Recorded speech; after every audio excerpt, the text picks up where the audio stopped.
ایسے ہی حسد کرنے والوں نے مخالف بنا دیا.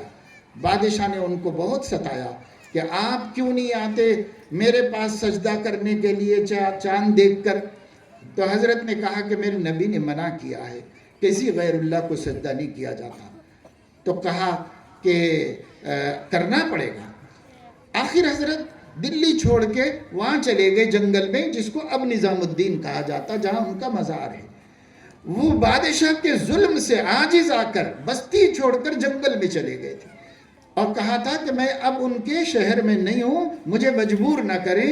میں وہاں بھی بھیجا ایک آدمی کو بادشاہ نے کہ جا کے ان سے بولو اس مہینے کا چاند دیکھ کر آنا پڑے گا اور میرے تخت و تاج کو سجدہ کرنا پڑے گا، نہیں تو پھر میں دیکھ لوں گا کیا کرنا ہے. تو جب یہ خبر آئی بستی چھوڑنے کے بعد بھی یہ ظلم کا سلسلہ، تو حضرت نے اب جلال میں آ کر حضرت نظام الدین اولیاء نے بادشاہ کے قاصد سے کہا جاؤ بادشاہ سے پوچھو کہ وہ بادشاہت کرنا چاہتا ہے یا میں بادشاہ بدل دوں.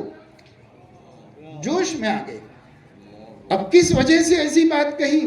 اس کے حوالے تھے جس کی قدرت میں سب کچھ تھا. بادشاہت کرنا چاہ رہے ہو یا میں بادشاہ بدل دوں، یہ کہا. اور ہوا بھی یہی کہ چاند نظر آیا اور کسی مسئلے میں وزیر اور بادشاہ کے درمیان اختلاف ہو گیا.